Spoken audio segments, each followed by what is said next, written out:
ओम शांति। 27 मार्च 2025 बाबा के महावाक्य। मीठे बच्चे, खिवैया आया है तुम्हारी नैया पार लगाने। तुम बाप से सच्चे होकर रहो तो नैया हिलेगी डुलेगी लेकिन डूब नहीं सकती। प्रश्न: बाप की याद बच्चों को यथार्थ न रहने का मुख्य कारण क्या है? उत्तर: साकार में आते आते भूल गए हैं कि हम आत्मा निराकार है और हमारा बाप भी निराकार है। साकार होने के कारण साकार की याद सहज आ जाती है। देही अभिमानी बन अपने को बिंदी समझ बाप को याद करना, इसी में ही मेहनत है। ओम शांति। शिव भगवानुवाच। इनका नाम तो शिव नहीं है ना, इनका नाम है ब्रह्मा और इन द्वारा बात करते हैं शिव भगवानुवाच। यह तो बहुत बार समझाया है। कोई मनुष्य को या देवता को अथवा सूक्ष्म वतनवासी ब्रह्मा विष्णु शंकर को भगवान नहीं कहा जाता। जिनका कोई आकार व साकार चित्र है उनको भगवान नहीं कह सकते। भगवान कहा ही जाता है बेहद के बाप को। भगवान कौन है यह कोई को भी पता नहीं। नेति नेति कहते हैं, अर्थात हम नहीं जानते। तुम्हारे में भी बहुत थोड़े हैं जो यथार्थ रीति जानते हैं। आत्मा कहती है, हे भगवान। अब आत्मा तो है बिंदी, तो बाप भी बिंदी ही होगा। अब बाप बच्चों को बैठ समझाते हैं। बाप के पास कई ऐसे बच्चे हैं जो यह भी नहीं समझते कि हम आत्मा कैसे बिंदी है। कोई तो अच्छी रीति समझते हैं, बाप को याद करते हैं। बेहद का बाप है सच्चा हीरा। हीरे को बहुत अच्छी डिब्बी में डाला जाता है। कोई के पास अच्छे हीरे होते हैं तो किसको दिखलाना हो तो सोने चांदी की डिब्बी में डाल फिर दिखाते हैं। हीरे को जौहरी ही जाने और कोई जान ना सके। झूठा हीरा दिखाए तो भी किसको पता ना पड़े। ऐसे बहुत ठग जाते हैं। तो अब सच्चा बाप आया है, परंतु झूठे भी ऐसे ऐसे हैं जो मनुष्यों को कुछ भी पता नहीं पड़ता। गाया भी जाता है, सच की नाव हिले डुले पर डूबे नहीं। झूठ की नाव हिलती नहीं है। इनको कितना हिलाने की करते हैं। जो यहाँ इस नाव में बैठे हुए हैं वह भी हिलाने की कोशिश करते हैं। ट्रेटर गाए जाते हैं ना। अब तुम बच्चे जानते हो खिवैया बाप आया हुआ है, बागवान भी है। बाप ने समझाया है यह है कांटों का जंगल। सभी पतित है ना, कितना झूठ है। सच्चे बाप को विरला कोई जानता है। यहाँ वाले भी कई पूरा नहीं जानते, पूरी पहचान नहीं, क्योंकि गुप्त है ना। भगवान को याद तो सब करते हैं, यह भी जानते हैं कि वह निराकार है, परम धाम में रहते हैं। हम भी निराकार आत्मा हैं, यह नहीं जानते। साकार में बैठे बैठे वह भूल गए हैं। साकार में रहते रहते साकार ही याद आ जाता है। तुम बच्चे अभी देही अभिमानी बनते हो। भगवान को कहा जाता है परम पिता परमात्मा। यह समझना तो बिल्कुल सहज है। परम पिता अर्थात परे से परे रहने वाला परम आत्मा। तुमको कहा जाता है आत्मा। तुमको परम नहीं कहेंगे। तुम तो पुनर्जन्म लेते हो ना। यह बातें कोई भी नहीं जानते। भगवान को भी सर्वव्यापी कह देते हैं। भक्त भगवान को ढूंढते हैं। पहाड़ों पर, तीर्थों पर, नदियों पर भी जाते हैं। समझते हैं नदी पतित पावनी है, उसमें स्नान कर हम पावन बन जाएंगे। भक्ति मार्ग में यह भी किसको पता नहीं पड़ता कि हमको चाहिए क्या। सिर्फ कह देते हैं मुक्ति चाहिए, मोक्ष चाहिए, क्योंकि यहाँ दुखी होने के कारण तंग हैं। सतयुग में कोई मोक्ष व मुक्ति थोड़ी मांगते हैं। वहाँ भगवान को कोई बुलाते नहीं। यहाँ दुखी होने के कारण बुलाते हैं। भक्ति से कोई का दुख हर नहीं सकते। भल कोई सारा दिन राम राम बैठ जपे तो भी दुख हर नहीं सकते। यह है ही रावण राज्य। दुख तो गले से जैसे बांधा हुआ है। गाते भी हैं दुख में सिमरन सब करे, सुख में करे न कोई। इसका मतलब जरूर सुख था, अब दुख है। सुख था सतयुग में, दुख है अभी कलयुग में। इसलिए इसको कांटों का जंगल कहा जाता है। पहला नंबर है देह अभिमान का कांटा, फिर है काम का कांटा। अभी बाप समझाते हैं, तुम इन आंखों से जो कुछ देखते हो वह विनाश होने का है। अब तुमको चलना है शांति धाम। अपने घर को और राजधानी को याद करो। घर की याद के साथ साथ बाप की याद भी जरूरी है, क्योंकि घर कोई पतित पावन नहीं है। तुम पतित पावन बाप को कहते हो, तो बाप को ही याद करना पड़े। वह कहते हैं मामेकम याद करो। मुझे ही बुलाते हो ना बाबा, आकर पावन बनाओ। ज्ञान का सागर है तो जरूर मुख से आकर समझाना पड़े। प्रेरणा तो नहीं करेंगे। एक तरफ शिव जयंती भी मनाते हैं, दूसरे तरफ फिर कहते नाम रूप से न्यारा है। नाम रूप से न्यारी चीज तो कोई होती नहीं। फिर कह देते ठिक्कर भीतर सब में है। अनेक मत है ना। बाप समझाते हैं, तुमको 5 विकारों रूपी रावण ने तुच्छ बुद्धि बना दिया है। इसलिए देवताओं के आगे जाकर नमस्ते करते हैं। कोई तो नास्तिक होते हैं, किसको भी मानते नहीं। यहाँ तो बाप के पास आते ही हैं ब्राह्मण, जिनको 5000 वर्ष पहले भी समझाया था। लिखा हुआ भी है, परमपिता परमात्मा ब्रह्मा द्वारा स्थापना करते हैं तो ब्रह्मा की संतान ठहरे। प्रजापिता ब्रह्मा तो मशहूर है, जरूर ब्राह्मण ब्राह्मणी भी होंगे। अभी तुम शूद्र धर्म से निकल ब्राह्मण धर्म में आए हो। वास्तव में हिंदू कहलाने वाले अपने असली धर्म को जानते नहीं है। इसलिए कभी किसको मानेंगे, कभी किसको मानेंगे। बहुतों के पास जाते रहेंगे। क्रिश्चियन लोग कभी किसके पास जाएंगे नहीं। अभी तुम सिद्ध कर बतलाते हो। भगवान बाप कहते हैं मुझे याद करो।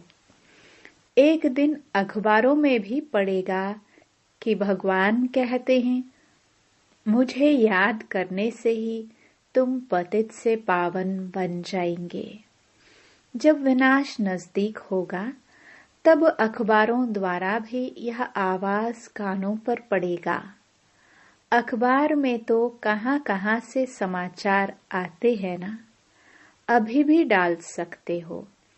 भगवानुवाच, परमपिता परमात्मा शिव कहते हैं, मैं हूँ पतित पावन, मुझे याद करो तो तुम पावन बन जाएंगे। इस पतित दुनिया का विनाश सामने खड़ा है। विनाश जरूर होना है, यह भी सबको निश्चय हो जाएगा। रिहर्सल भी होती रहेगी। तुम बच्चे जानते हो, जब तक राजधानी स्थापन नहीं हुई है तब तक विनाश नहीं होगा। अर्थक्वेक आदि भी होनी है ना।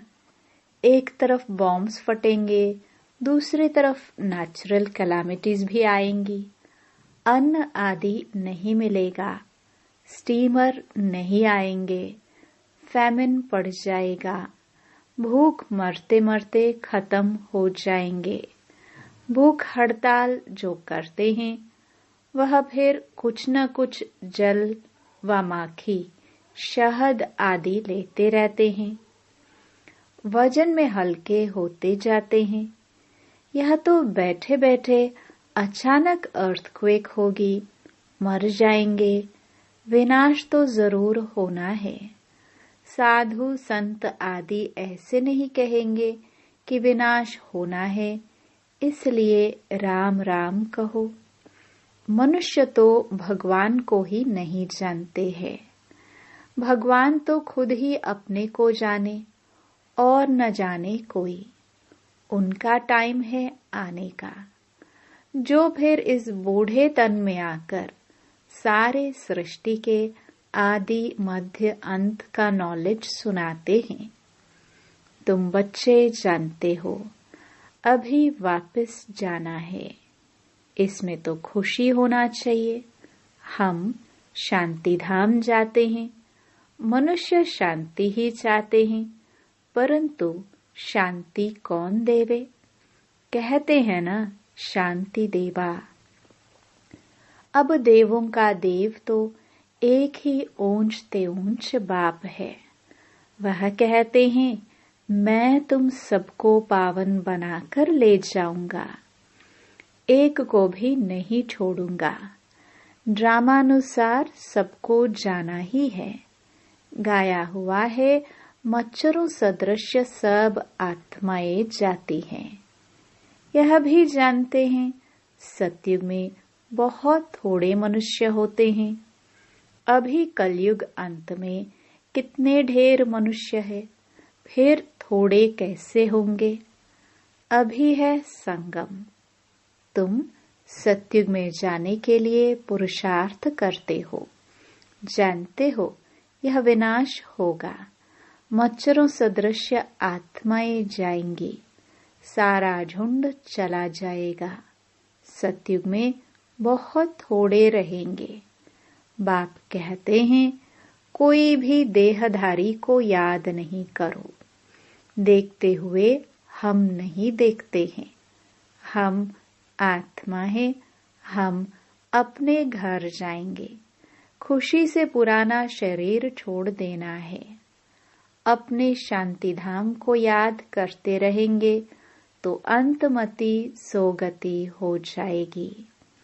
एक बाप को याद करना है, इसमें ही मेहनत है। मेहनत बिगर ऊंच पद थोड़ी मिलेगा। बाप आते ही हैं तुमको नर से नारायण बनाने के लिए। अब इस पुरानी दुनिया में कोई चैन नहीं है। चैन है ही शांति धाम और सुख धाम में। यहाँ तो घर घर में अशांति है, मार पीट है। बाप कहते हैं, अब इस छीची दुनिया को भूलो। मीठे मीठे बच्चों, मैं तुम्हारे लिए स्वर्ग की स्थापना करने आया हूँ। इस नरक में तुम पतित बन पड़े हो, अब स्वर्ग में चलना है। अब बाप को और स्वर्ग को याद करो तो अंतमति सोगति हो जाएगी। शादी आदि में भल जाओ, परंतु याद बाप को करो। नॉलेज सारी बुद्धि में रहनी चाहिए। भल घर में रहो, बच्चों आदि की संभाल करो, परंतु बुद्धि में याद रखो, बाबा की फरमान है, मुझे याद करो। घर छोड़ना नहीं है, नहीं तो बच्चों की संभाल कौन करेगा। भक्त लोग घर में रहते हैं, गृहस्थ व्यवहार में रहते हैं, फिर भी भक्त कहा जाता है, क्योंकि भक्ति करते हैं, घर बार संभालते हैं। विकार में जाते हैं तो भी गुरु लोग उनको कहते हैं श्री कृष्ण को याद करो, तो उन जैसा बच्चा होगा। इन बातों में अब तुम बच्चों को नहीं जाना है, क्योंकि तुमको अब सत्युग में जाने की बातें सुनाई जाती है। जिसकी स्थापना हो रही है, वैकुंठ की स्थापना कोई श्री कृष्ण नहीं करते हैं। श्री कृष्ण तो मालिक बना है, बाप से वर्षा लिया है। संगम के समय ही गीता का भगवान आते हैं। गीता सुनाई बाप ने और बच्चे ने सुनी। भक्ति मार्ग में फिर बाप के बदले बच्चे का नाम डाल दिया है। बाप को भूल गए हैं तो गीता भी खंडन हो गई। वह खंडन की हुई गीता पढ़ने से क्या होगा। बाप तो राजयोग सिखला कर गए। इनसे श्री कृष्ण सत्युग का मालिक बना। भक्ति मार्ग में सत्य नारायण की कथा सुनने से कोई स्वर्ग का मालिक बनेगा क्या। न कोई इस ख्यालात से सुनते हैं, उससे फायदा कुछ नहीं मिलता। साधु संत आदि अपने अपने मंत्र देते हैं, फोटो देते हैं, यहाँ वह कोई बात नहीं। दूसरे सत्संगों में जाएंगे तो कहेंगे फलाने स्वामी की कथा है। किसकी कथा? वेदांत की कथा, गीता की कथा, भागवत की कथा। अभी तुम बच्चे जानते हो, हमको पढ़ाने वाला कोई देहधारी नहीं है, न कोई शास्त्र आदि कुछ पढ़ा हुआ है। शिव बाबा कोई शास्त्र पढ़ा है क्या? पढ़ते हैं मनुष्य। शिव बाबा कहते हैं, मैं गीता आदि कुछ पढ़ा हुआ नहीं हूँ। यह रथ जिसमें बैठा हूँ, यह पढ़ा हुआ है, मैं नहीं पढ़ा हुआ हूँ। मेरे में तो सारे सृष्टि चक्र के आदि मध्य अंत का ज्ञान है। यह रोज गीता पढ़ता था, तोते मुआफिक कंठ कर लेते थे। जब बाप ने प्रवेश किया तो झट गीता छोड़ दी, क्योंकि बुद्धि में आ गया यह तो शिव बाबा सुनाते हैं। बाप कहते हैं, मैं तुमको स्वर्ग की बादशाही देता हूँ, तो अब पुरानी दुनिया से ममत्व मिटा दो। सिर्फ मामेकम याद करो। यह मेहनत करनी है। सच्चे आशिक को घड़ी घड़ी माशिक की याद ही आती रहती है। तो अब बाप की याद भी ऐसी पक्की रहनी चाहिए। पारलौकिक बाप कहते हैं, बच्चे मुझे याद करो और स्वर्ग के वर्षे को याद करो। इसमें और कुछ भी आवाज करने, झांझ आदि बजाने की कोई दरकार नहीं। गाते भी कोई अच्छे अच्छे आते हैं तो बजाए जाते हैं, जिनका अर्थ भी तुमको समझाते हैं। गीत बनाने वाले खुद कुछ भी नहीं जानते। मेरा भक्तिन थी, तुम तो अभी ज्ञानी हो। बच्चों से जब कोई काम ठीक नहीं होता है तो बाबा कहते तुम तो जैसे भक्त हो, तो वह समझते हैं कि बाबा ने हमको ऐसे क्यों कहा।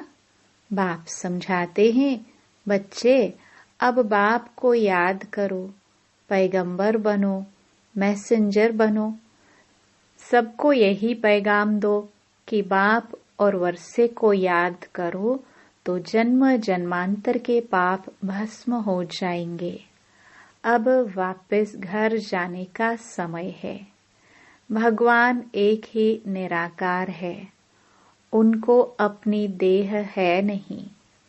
बाप ही अपना परिचय बैठ देते हैं, मन मनाभव का मंत्र देते हैं। साधु सन्यासी आदि ऐसा कभी नहीं कहेंगे कि अब विनाश होना है। बाप को याद करो। बाप ही ब्राह्मण बच्चों को याद दिलाते हैं, याद से हेल्थ, पढ़ाई से वेल्थ मिलेगी। तुम काल पर जीत पाते हो, वहां कभी अकाले मृत्यु नहीं होता। देवताओं ने काल पर विजय पाई हुई है। अच्छा, मीठे मीठे सिखिलदे बच्चों प्रति माता पिता बाप दादा का याद प्यार और गुड मॉर्निंग। रूहानी बाप की रूहानी बच्चों को नमस्ते। धारणा के लिए मुख्य सार।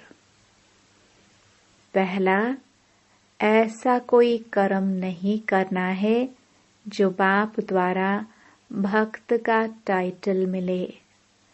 पैगंबर बन सबको बाप और वर्षे को याद करने का पैगाम देना है। दूसरा, इस पुरानी दुनिया में कोई चैन नहीं है। यह छीछी दुनिया है, इसे भूलते जाना है। घर की याद के साथ साथ पावन बनने के लिए बाप को भी जरूर याद करना है। वरदान। प्रवृत्ति में रहते पर वृत्ति में रहने वाले निरंतर योगी भव। निरंतर योगी बनने का सहज साधन है प्रवृत्ति में रहते पर वृत्ति में रहना। पर वृत्ति अर्थात आत्मिक रूप।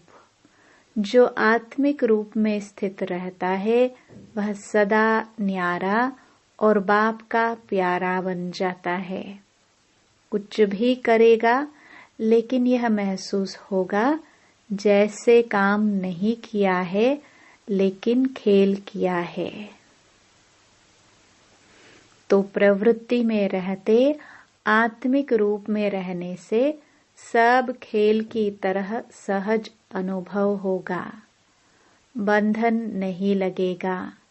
सिर्फ स्नेह और सहयोग के साथ शक्ति की एडिशन करो तो हाई जंप लगा लेंगे। स्लोगन। बुद्धि की महीनता अथवा आत्मा का हल्कापन ही ब्राह्मण जीवन की पर्सनालिटी है। अव्यक्त इशारे। सत्यता और सभ्यता रूपी कल्चर को अपनाओ। हिम्मते शक्तियां मदद दे सर्वशक्तिमान। शेरनियां कभी किससे डरती नहीं, निर्भय होती है। यह भी भय नहीं कि नामालूम क्या होगा। सत्यता के शक्ति स्वरूप होकर नशे से बोलो, नशे से देखो। हम ऑलमाइटी गवर्नमेंट के अनुचर हैं। इसी स्मृति से अयथार्थ को यथार्थ में लाना है। सत्य को प्रसिद्ध करना है, न कि छिपाना है। लेकिन सत्यता के साथ बोल में मधुरता और सभ्यता आवश्यक है। ओम शांति।